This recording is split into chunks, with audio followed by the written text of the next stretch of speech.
everyone. I'm Nicole Alvarez, and I'm here with Not All Heroes Wear Capes 311. Yeah.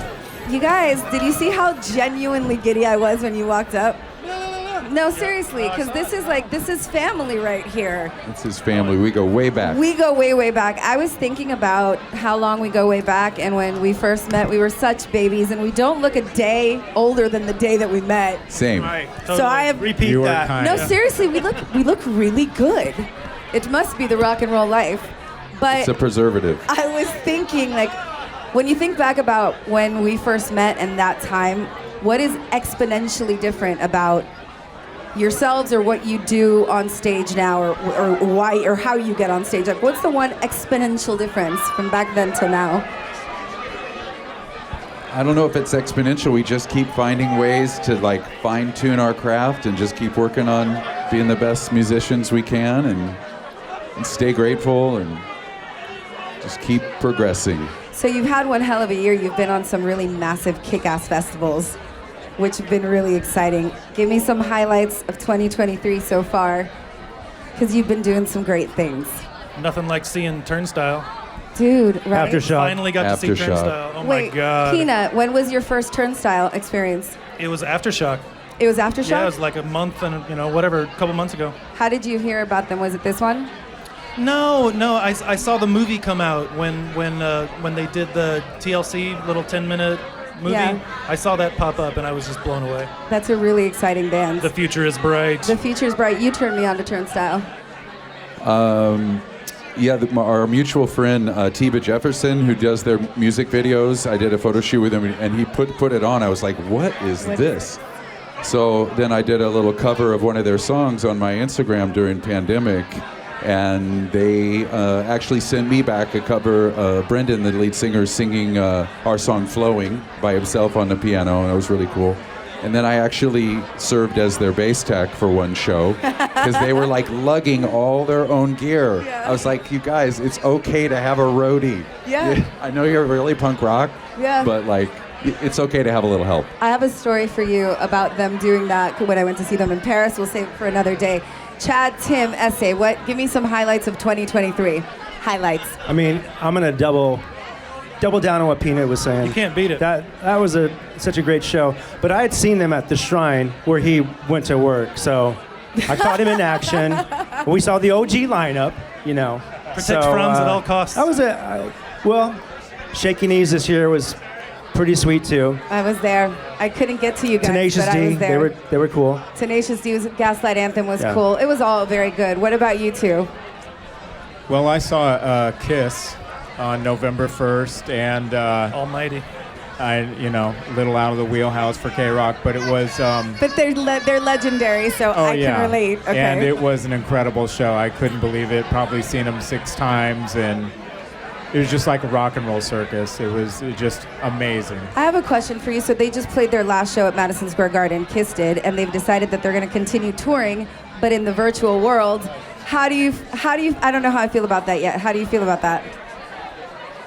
Like, Well, is that something you guys would do? It's the future. It is, There's but- nothing like the real thing. Correct. I mean, just watching, and for me, I saw them in the 70s, and then to see them in 2023 when they're You're in not their that 70s. old. There's no way you saw Yeah. them in the 70s. What were you, 2? Yeah, I did, but it's I was very young, but That's a good story.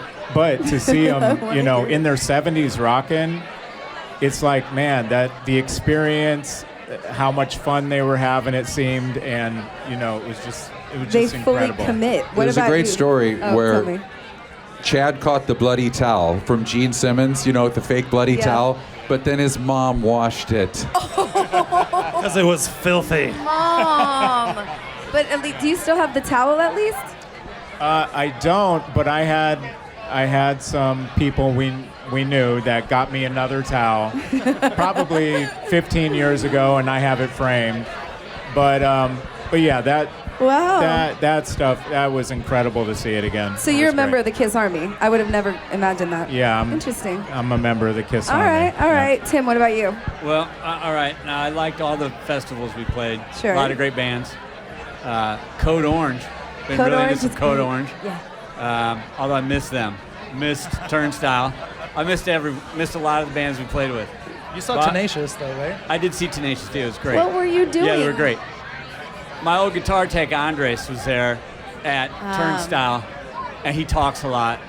And we got caught talking and talking and talking. You were in a talk So hole. I can't believe I missed it. Yeah, All but right. I really like that band.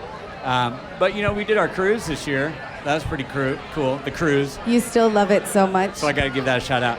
Yeah, I mean it's fun. It's good to plan a boat like that. With you know your what I mean? community that you've built, which Yeah. is so insanely cool. Yeah, there's a lot of good people out there, a lot of Yeah. good bands and stuff. So that was a highlight, but really all the festivals, did playing festivals in general, I know you really played, great. You played some great ones. Yeah. Boys, let's talk about the future. Do you want to talk about the future? We got talk new about the music. future. We got new music. Tell me everything. Well, I think we've got some real step forward songs that are just chef's kiss. But what does Step Forward song Chef's Kiss mean? Can you describe, give me something. We go way back. Give me something. Oh, I like to think of it as like 311 on steroids, just better of everything. Okay. Give me some timeline. Give me when, how, where, and all of those things. We kind of recorded in 3 different batches. Some stuff was done at the Hive in our kind of classic way with Scott Ralston, our longtime sound man and producer. And then we did some stuff with a guy named Colin Britton, who's amazing.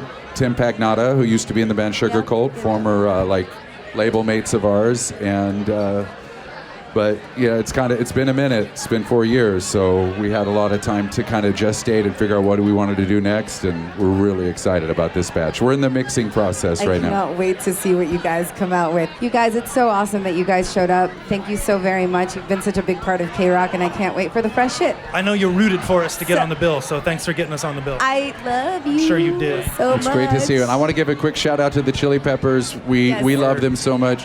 When we first moved out here back in '92, our favorite bands were like Bad Brains, Jane's Addiction, Fishbone, and the Chili Peppers. And so then in 1999, they asked us to play here for the big New Year's as it changed the millennium. The New Year's '99 as it changed to 2000. Last time we played the Forum was with the Chili Peppers. We want to give a shout out to them. I hope they're doing all right. And we'll see them in March. Thank you guys. 311, everybody. I'm Nicole Alvarez. We are live at the Farm Club. It's K-Rock's Nicole. Almost Thanks, Acoustic K-Rock. Christmas.